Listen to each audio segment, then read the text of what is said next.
Witches, wise herb-wielding women, or child-eating beasts. For centuries, we've been told legends and myths about these enchanting women. There's an aspect of witchcraft that becomes darker, demonic. Witches roam between different realms and guard arcane secrets. They also use magic herbs, special ingredients used to cast love spells. Time and again, they are mercilessly persecuted out of fear. It's of course plausible that this chain was used to bind someone to a stake. To this day, people remain fascinated by witches and their magic.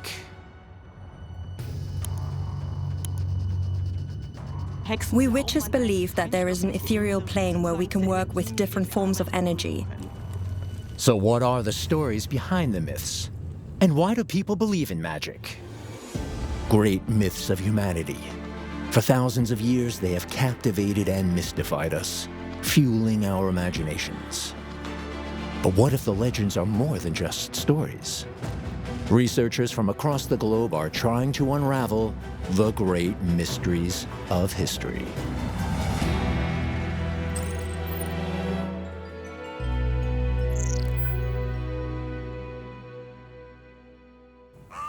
Salem, Massachusetts, 1691. Out of nowhere, the daughter and the niece of a Puritan preacher start acting as though they were possessed. They scream, have seizure-like fits, and nothing can be done to help them. The doctor who comes to check on them has no idea what's wrong. The Salem witch trials began in 1692 and ended in 1693. They were caused by girls in the household of the minister of Salem having unexplainable fits. The doctor suggested that they were the cause of being under an evil hand. People are quick to point to a Caribbean house servant who goes by the name of Tituba. She confesses she is a witch.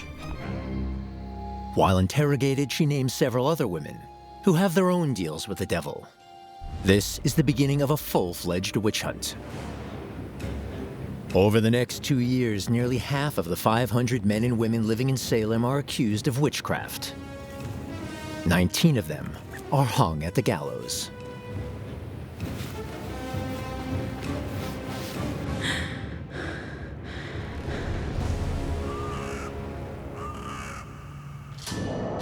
The Salem witch trials are the result of a madness that gripped an entire settlement. To the 17th century Salem inhabitants, witchcraft is a real thing. Deadly superstitions with deep cultural and historical origins.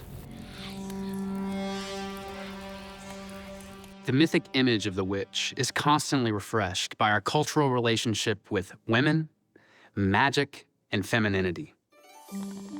Nowadays, we mostly hear about witches in fairy tales and legends, but also in pop culture. Movies and TV series often depict witches as strong heroines with supernatural powers, flying on broomsticks, brewing potions, and of course, casting spells. Almost always for good. But sometimes things are different. As evil sorceresses, witches stop at nothing to hunt down their victims. Good witches or bad witches? Where does this bewildering polarity even come from? Arguably, the most famous stories about witches come from the 19th century. From the Brothers Grimm, the authors of Hansel and Gretel.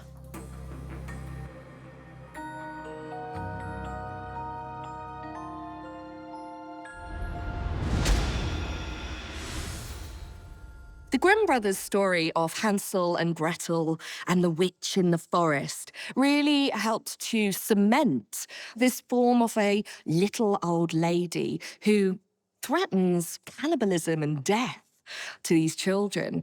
And this idea of them being remote, away from society, hidden in a forest. The life's work of the Brothers Grimm is on display at Grimm World in Kassel, Germany. You can even see the original version of Grimm's fairy tales with handwritten comments in the ledger, which go to show the brothers were eager to develop their stories. Folklore expert Katrin Pöger-Alde wants to get to the bottom of the origins of the evil witch. We're obviously curious as to how the archetype of the evil witch came about. We can trace the origins very clearly in the different versions of the fairy tales. An earlier version of the Grimm fairy tales from 1812 portrays witches as meek and old, but also as human women with magical powers. Over time, witches take on monstrous and unhuman characteristics.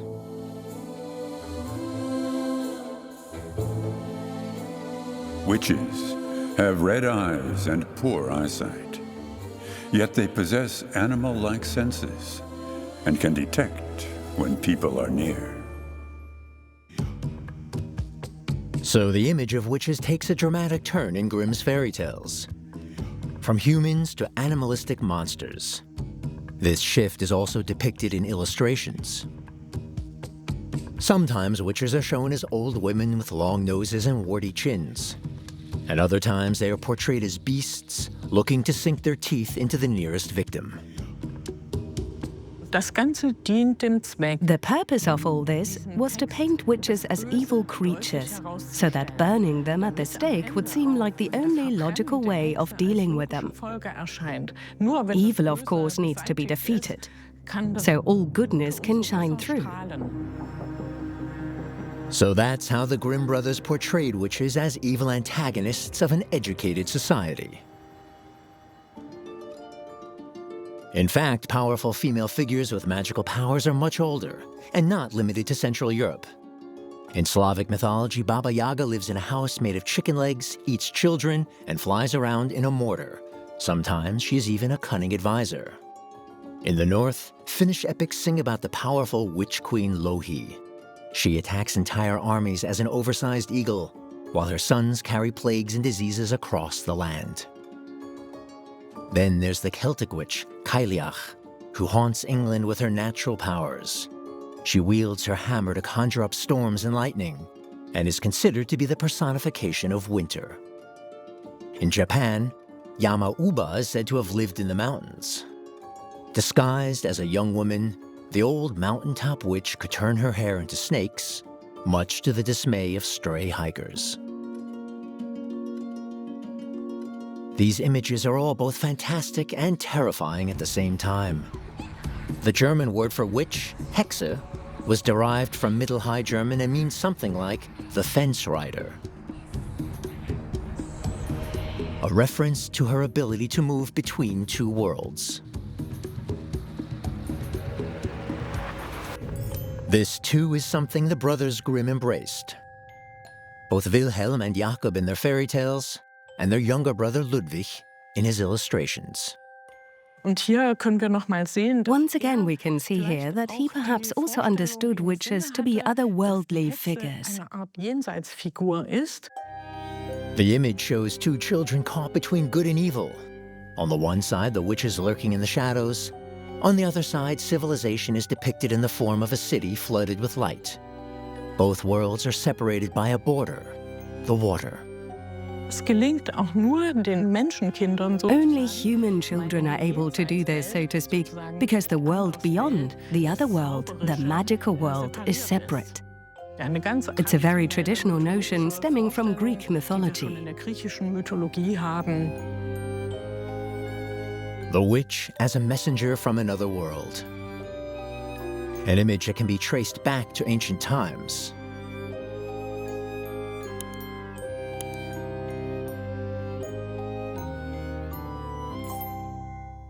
There are many ways that witches are represented across art and literature.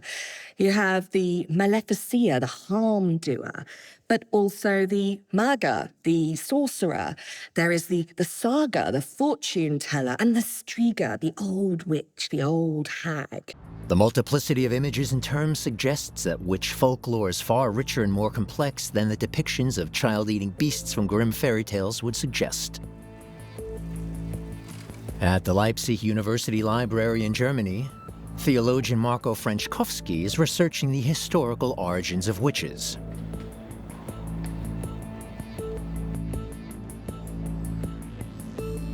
His research starts where the divine world met the human world some 3,000 years ago, in ancient mythology. There are indeed quite a few passages in Greek and Latin literature that describe witches. However, this is only fiction. We don't know for sure whether it was based on true stories or not. One of the most famous stories of ancient times tells of an encounter between a sorceress named Circe and the Greek hero Odysseus. Homer's Iliad describes her as a seductively beautiful goddess, living on an island surrounded by tame lions and wolves. She mixes magic herbs into the food of Odysseus' companions, transforming them into pigs. The power that Circe possesses is that she knows magical words, sorcery, but she also knows a lot about magical herbs and readily uses them to cast love spells. As daughter of the sun god Helios, Circe possesses supernatural powers. She also uses resources that mortals have access to, such as spells and herbs.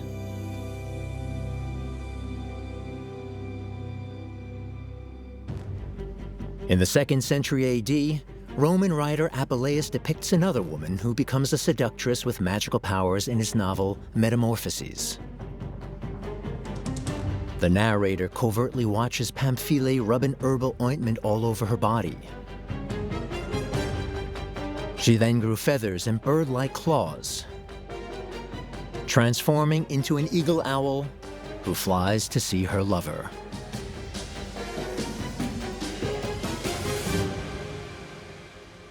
In earlier ancient traditions, there are elements of sorcery and witchcraft wrapped up in figures that otherwise are seen as goddesses, as divine beings. And in these cases, they're usually beautiful, alluring female figures.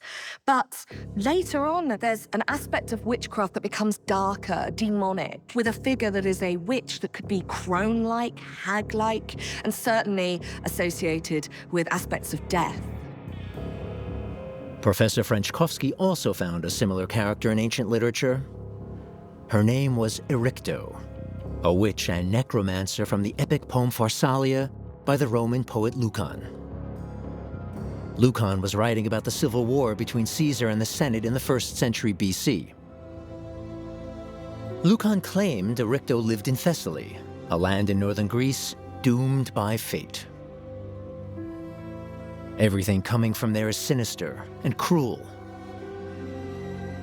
Thessaly was actually considered the birthplace of magic and sorcery. Thessalian sorceresses were believed to be so powerful that even the gods were afraid of them. And Ericto was the most terrible of them all. She lives in abandoned graves, serving the gods of the underworld. Her body is gaunt and ghastly. She only leaves her hiding place during storms and at night, because she rarely sees the light of day. Her skin is deathly pale, her hair is wild, her breath poisons the air around her. Everything she steps on dies. Ancient horror stories that play on the fears of the ancient Romans. Whereas characters like Circe and Pamphile seduce with their magic, characters like Ericto symbolize death and destruction. It becomes clear that even in ancient times, witches are portrayed as both fascinating and terrifying beings. But what does this reveal about their origins? Is there any truth behind any of this? Of course, when we look back at these things today, we are wondering about how things were like in society back then. We're curious about the rites, about what people believed. We're curious about the role magic played in the lives of men and women of the ancient world, and also in subsequent periods. That's one aspect. But of course, we also want to find out if there is any truth to all this. In other words, what's real and what's fiction. The Leipzig University Library holds around 140 magic manuscripts that could help answer the question. They date back to the early 18th century and shed light on common magical practices. Anyone seeing this will recognize it immediately because it still exists, especially for children. It's an abracadabra. A magic spell dating back more than 2,000 years. It was used to cure fever and malaria, a vanishing spell as it's called. Repeated time and again, each time with a shorter exposure, it kills the disease. Witchcraft and supernatural belief have extremely deep roots in human history. And the more modern Western reimagination of witchcraft ties back to these ancient desires to control the uncontrollable. In search of ancient magical rituals, Professor Frankowski travels to Rome. Here at the end of the 1990s, archaeologists made an astonishing discovery. During construction, they find an ancient well. It was used as early as 4th century BC. Carved into it are the words, Nymphis Socratis Ane Perenne, to the holy nymphs of Anna Perenna. The fountain is dedicated to Anna Perenna, a Roman goddess traditionally honored with a great quantity of wine on the 15th of March. The number of goblets consumed symbolizes how long her worshippers will live. The researchers discover an even bigger surprise behind the well: mysterious traces of magic rituals. Curse tablets and wax dolls point to rituals of dark magic. The age-old desire to exert supernatural power over one's own life or others.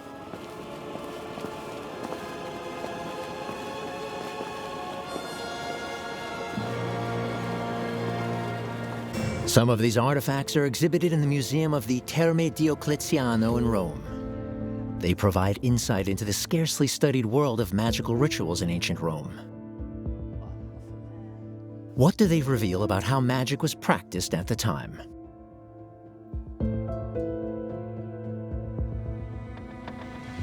Today, archaeologists believe the dolls were used to harm other people or to gain the upper hand. Similar dolls were also used for love spells. What we do know now is that these tiny figures were made of organic materials like wax, milk, and flour. X-rays also reveal animal bones, some with magical inscriptions. The dolls were discovered in lead containers, addressed to the powerful demon Abraxas. One of them vividly illustrates the curse. Here we are looking at a person who is immobilized, who is imprisoned, bound, entwined by a snake and pierced by a nail, and also held captive in a container that was locked 3 times.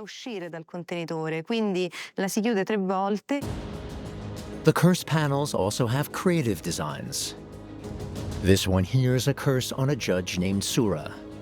His punishment is to have his eyes taken away, probably so that he can't see certain facts from the trial and won't be able to convict the person who placed the curse. The illustration in the middle is supposed to be Sura as an embryo, born from a cursed vulva. It remains unknown whether the curse actually harmed its victim. But the discoveries show that magic was part of everyday life in the Roman Empire.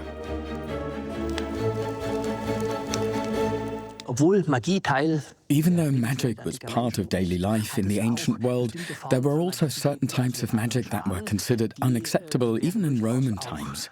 Black magic was one such kind. Despite their popularity, practicing some forms of magic was officially forbidden in the Roman Empire. This applies in particular to curses and black magic, which were considered crimes. From the 4th century onwards, the era of Christianization introduces yet another dimension to the common understanding of witchcraft. Magical practices are interpreted as a renunciation of God. There are references to this in the 10th century Canon Episcopi. It says that women allowed themselves to be deceived by the devil and instill the belief in witches among the people. The text, however, does not directly condemn individual witches, but rather positions the belief in witchcraft as a form of delusion and heresy. It isn't until the medieval times that witches are considered real creatures doing the work of the devil. The first time someone is officially convicted of witchcraft is in 1419 in Lucerne, Switzerland.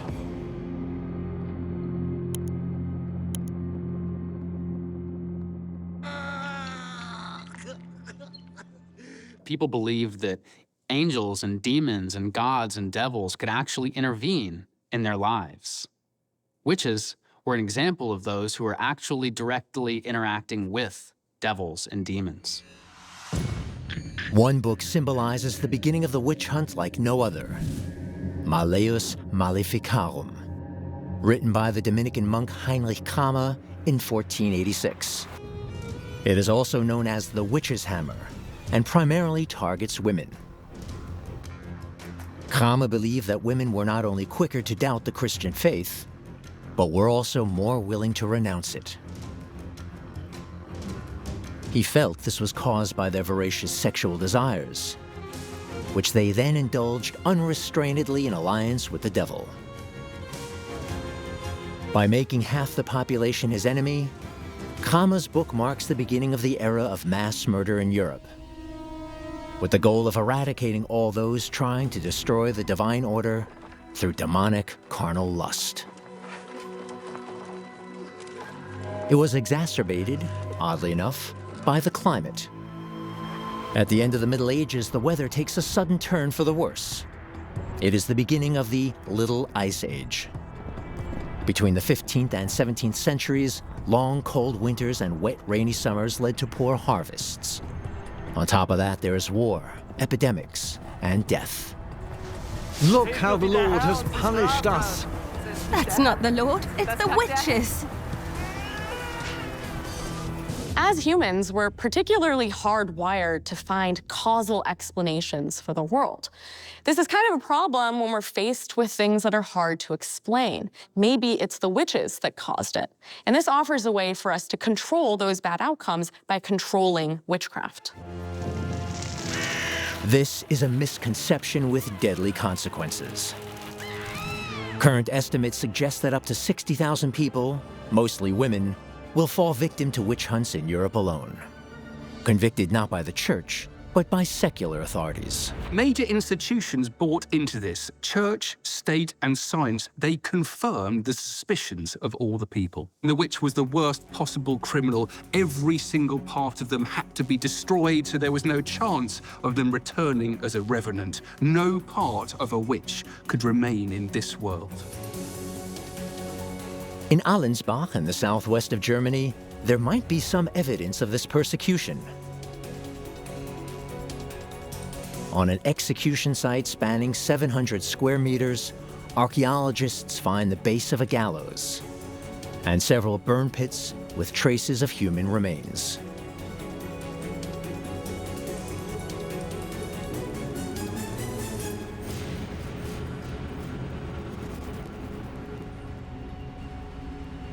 Were witches executed here? Anthropologist Michael Franken and archaeologist Jürgen Halt examined the remains at the State Monuments Office in Baden-Württemberg.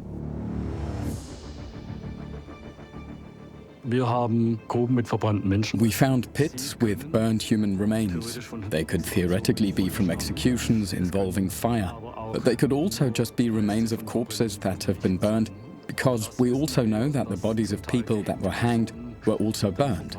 They were completely destroyed as an additional punishment for the afterlife. This could also be a possible explanation for these remains. As a reference, the researchers put together one of the better preserved skeletons. The bone remains from the burn pits consist of many individual fragments. So far, the team has examined the remains from 2 of the burn pits. Results show that they probably belong to 4 women and 1 unidentified individual. For anthropologist Dr. Franken, the discoloration and fracture patterns provide information about the temperatures under which the bones were burnt. The dirty white discoloring shows that these bones were likely exposed to very high temperatures, over 600 degrees, but not at peak combustion temperatures. If you look at the cross-section here, we can see a black bone, which means that the temperature was a little lower, so it wasn't completely burned through, at least not everywhere. Do these bone remains belong to witches who were executed there? The final examinations have yet to be carried out. But archaeologist Dr. Jürgen Halt has found another clue that might support this. A massive iron chain, 1.53 meters long. This type of iron chain was commonly used at the time. We recognize them from illustrations showing execution chains. That is why it's an important indicator for us that these could have indeed been corpse-burning pits, because it is possible that a person who was hanged was then burned as additional punishment and thrown into the pit with his chains. The other possibility is that someone was bound with this chain to a stake, which indicates the burning itself as execution.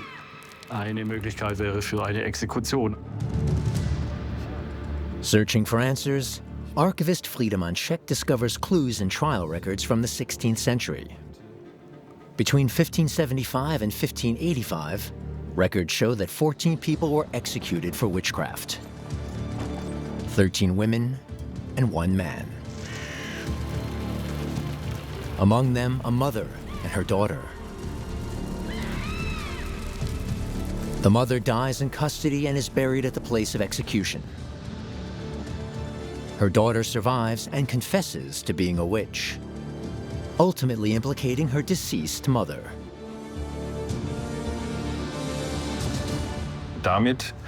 So, the mother was convicted after having died, and her body was dug up and burned.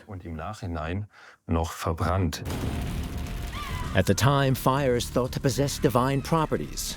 A soul possessed by the devil can be purified by flames before entering the kingdom of heaven. At the same time, like other banishing rites, it is thought to protect against revenants. In European and Christian traditions, people believed that burning the body prevented resurrection. So it was kind of an ultimate method of execution. Trial records from the early 17th century reveal who the victims were. 1608, Überlingen on the shores of Lake Constance, Germany. Margareta Salzmannen is accused of practicing witchcraft. She is known throughout the town as a prostitute. After the death of her daughter, she is said to have taken a special suitor, the devil himself. It is said that she made a pact with him and was able to fly to the witch's dance. She then used her newfound powers to take revenge on those who insulted her and to commit murder. Her sentence is to be burned at the stake. Margareta Salzmannen is one of 20 victims to have been executed for witchcraft in Überlingen between 1529 and 1615 alone. For historian Johannes Dillinger, Überlingen is a good example of how the belief in witchcraft impacted an average town in the early modern period. To this day, the town has a monument dedicated to Emperor Charles V, who issued the Constitutio Criminalis Carolina in 1532, known as the Penal Court Order. The court order states that witch trials can only be held if there is incriminating testimony. There are also rules on torture, but these are hardly ever adhered to.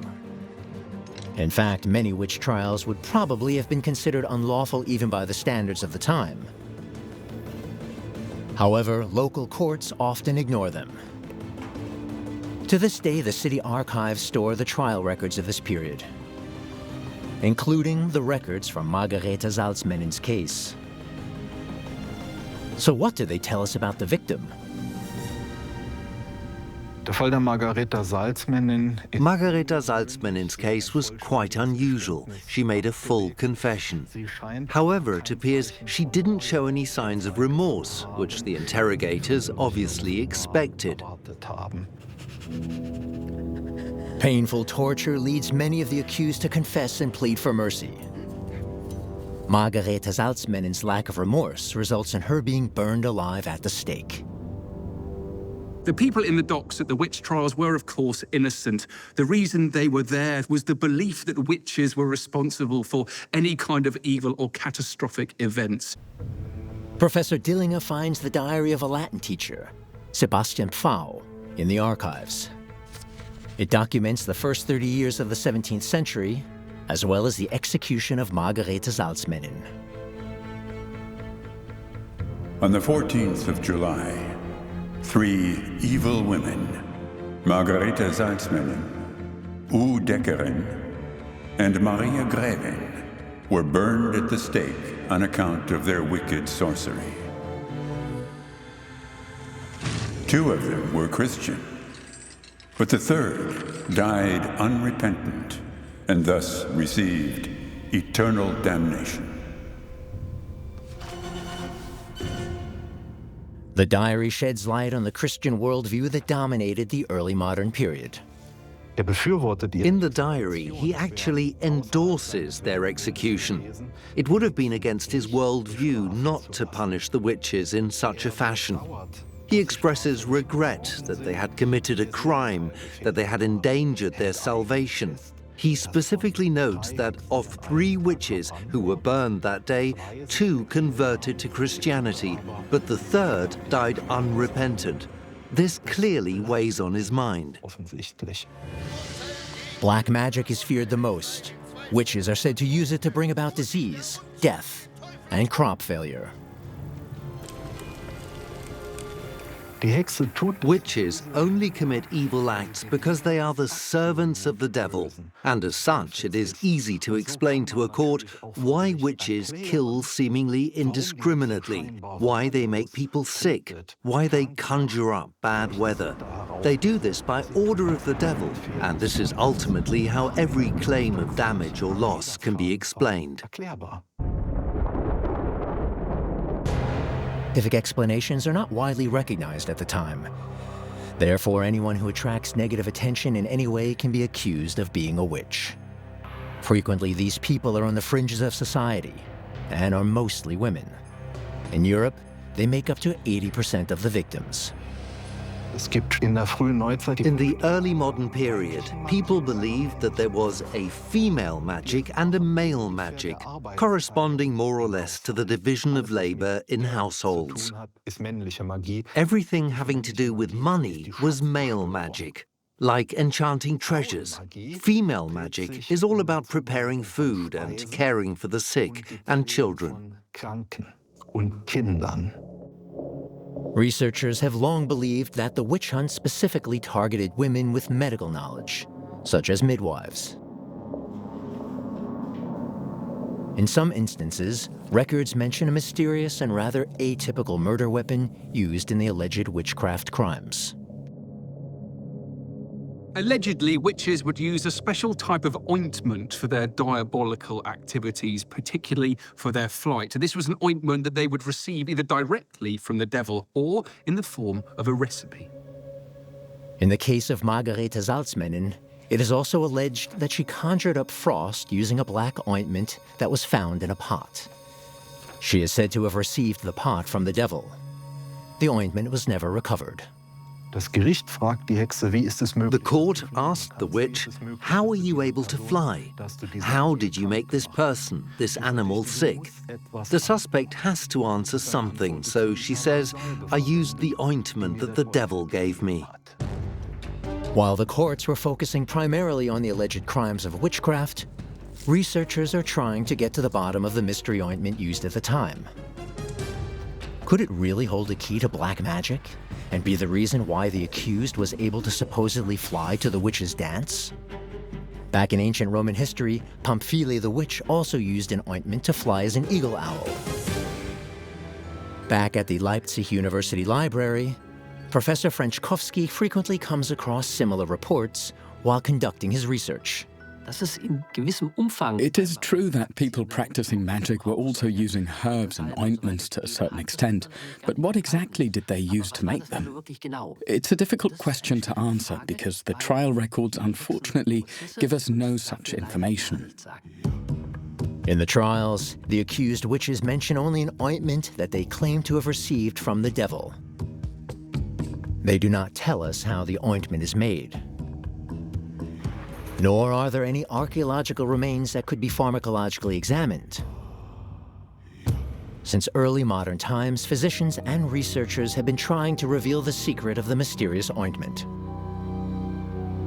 Some of them claim to have figured out what it was made from and recreated recipes from the mythical ointment. One such doctor was Johannes Hartlieb. In the 15th century, Hartlieb wrote the Book of All Forbidden Arts. This contains some of the oldest recipes. They prepared the ointment using 7 different herbs, crushing each herb on their designated days. On Sunday, for example, they crushed and dug Solsequium. On Monday, it was Lunarium. On Tuesday, Verbenum. On Wednesday, Mercurialium. On Thursday, Barbam Jovis. On Friday, Capillus Veneris. With these, they made the ointment by mixing it with bird blood and boiled animal fat, the types of animals I won't mention here, because I don't want to encourage anyone. If you look at all these recipes, you'll see that some of the plants that are used are commonly used in herbal medicine. But there are also plants like verbena, belladonna, or deadly nightshade. These plants do indeed have psychoactive properties.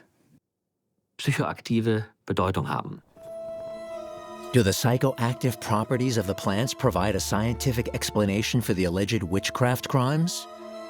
Were the victims simply intoxicated by drugs? This theory persisted into the 20th and 21st centuries.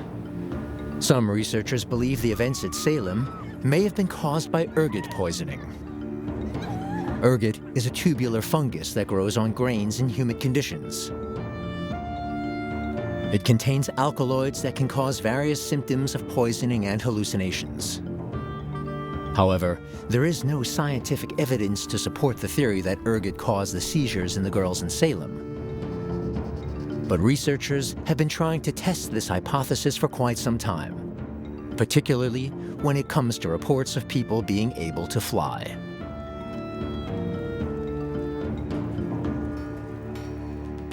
Professor Will Eric Peukert was one of them. In the 1920s, the folklorist created an ointment, which he then tried on himself. While intoxicated, he claims to have been able to fly, to have attended great feasts culminating in erotic adventures. For him, it proved that claims of people flying to the witches' dance are simply intoxication-induced hallucinations. His fellow researchers, however, were extremely skeptical of his hypothesis. In the scientific community, there is a great deal of controversy about how real all this is and how seriously we should take it. Did Johannes Hartlieb really obtain this information from authentic sources, or did he make up the recipes knowing fully well what effect the plants will have? All of these questions have been researched extensively and are still being researched to this day, and we still have no answers. What witches' dances actually looked like still remains a mystery. What historians know today, however, is that of the 60,000 European victims between 1550 and 1650, only a few of them were midwives. The historical records do not provide any evidence of a bloody campaign against herbal medicine practitioners. And by the time the 17th century rolled around, scientific progress had led to a revolution in healthcare anyways.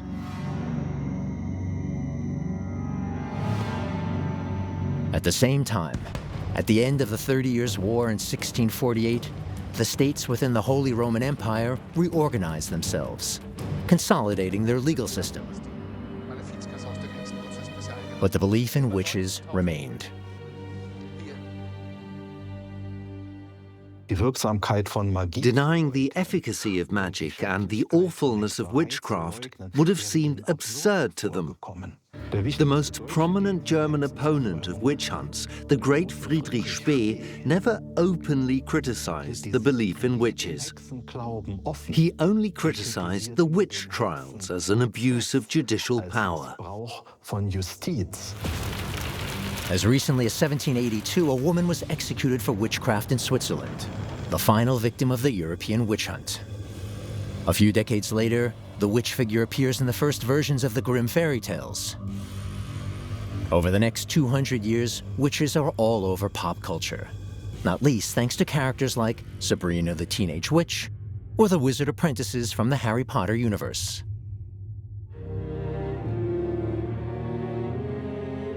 However, books and films aren't the only places where we can find magic and sorcery. A worldwide study from 2022 shows how widespread the belief in witchcraft's power still is to this day, particularly in poor countries or in countries plagued by crisis. But also, to a lesser extent, in developed and seemingly advanced nations.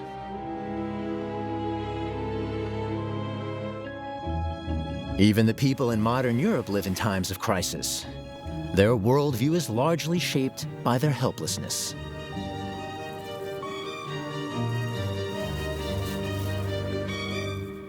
Our beliefs about the world and the afterlife have significant effects on us, both physically and psychologically. They form our reality. Believing in something not only affects the human psyche, but also the body.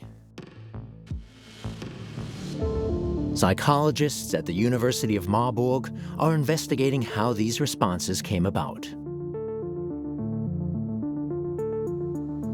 Their area of expertise is what we refer to as placebo and nocebo effects. In clinical research, the placebo effect is used to describe an improvement in physical condition, even though no active ingredients have been administered. The nocebo effect describes the opposite. Even though a placebo is used, negative physical side effects are reported. Both phenomena are brought about by our psyche, by the mere expectation of an effect. Could this explain the symptoms of the alleged victims of witchcraft? Christoph Benke conducts an experiment to find out how certain physical reactions are triggered. In the first part of his experiment, a lack of oxygen is induced in the test subjects as soon as a blue square is seen. In their minds, the blue square is meant to be associated with shortness of breath. Next, the actual experiment starts. And now we will change the conditions. We will no longer induce shortness of breath and see if the person still experiences a shortness of breath. To what extent will the mere expectation of a lack of oxygen elicit a physical response? The underlying psychological mechanism would be the same as when someone is put under a black magic spell.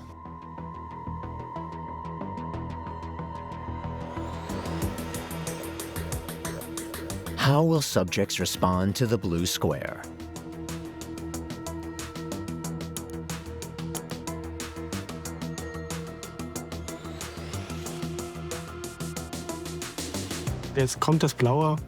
Now here's the blue square.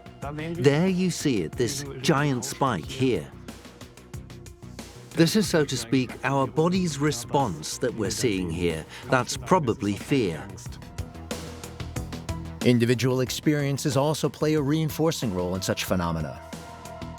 If someone has already experienced a panic attack, the fear of an expected negative experience increases measurably. The responses therefore differ from person to person. In the second part of the experiment, the shortness of breath stopped occurring. At some point. At the beginning, I still suspected that it would happen, but at the end, yes. Then I was a little confident that it wasn't going to happen anymore.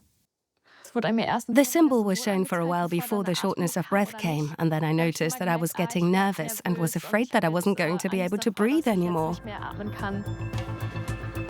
This experiment is proof of how even a simple blue square can have an impact on the body and mind.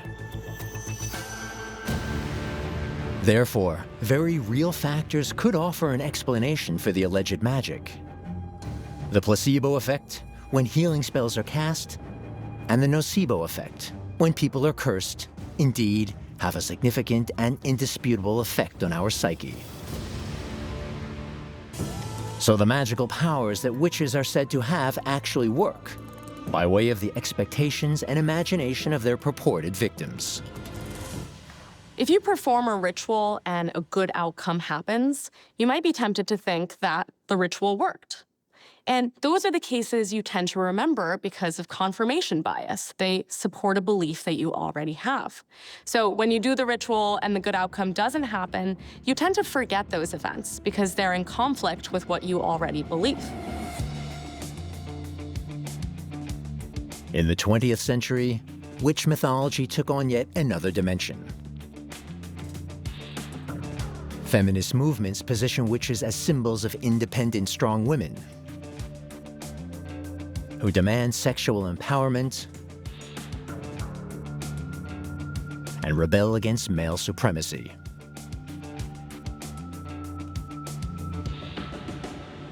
The oppression of the witch by patriarchal traditions isn't just the oppression of women.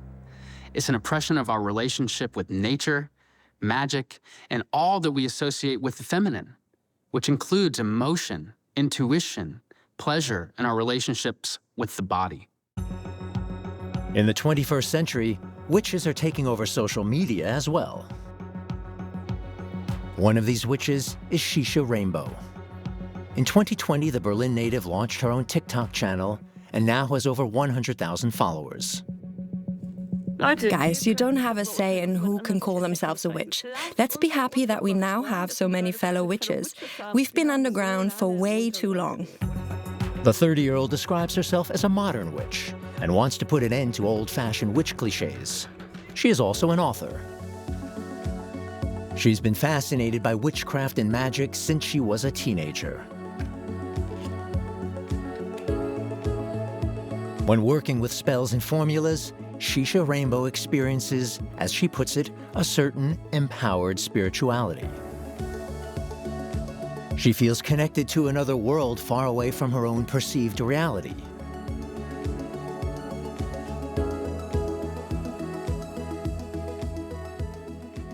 We witches believe that there is an ethereal plane where we can work with different forms of energy, planes where our spells work, where there are perhaps other creatures, spirits, or other kinds of beings. So we believe in an astral plane or parallel world or whatever you want to call it.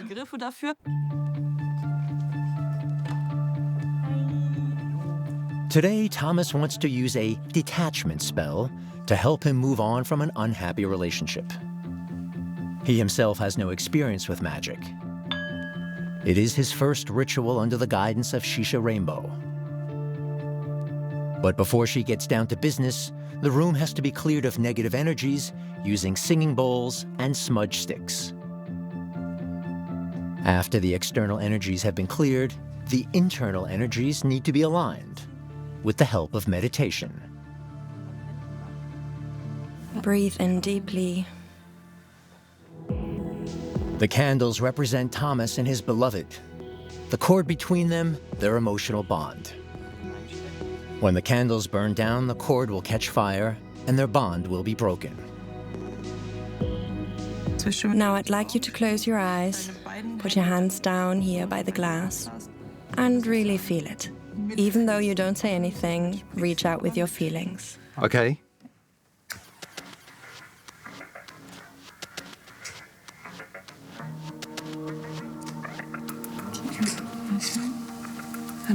Now close your eyes. The fire carries you down, and old ties burn like a fever. Separated you are forever, there's not much left to do. You are free of all anchors. It is done. You are apart. So you need to wait a moment. You can relax a little bit. By looking at how the candles and string burn, Shisha Rainbow is able to understand the dynamics of the relationship. My side is melting, but nothing happens. Really, when we're talking about witches, they are those who have esoteric knowledge, who seek out wisdom, who try to heal others, who look to solutions to help their communities. And it's those aspects, I think, of witchcraft that are being revived and invested back into by modern practitioners. So destruction. How brutal. Yeah, it really reflects your... My candle is almost gone. It really reflects your current situation. It is very symbolic. This is the last breath. We now have a relatively clear outcome. A woman who tried to break away at all costs, and a man who wanted to hold on so badly that he was willing to destroy himself. I hope that we were able to prevent some things that would have likely happened in the future.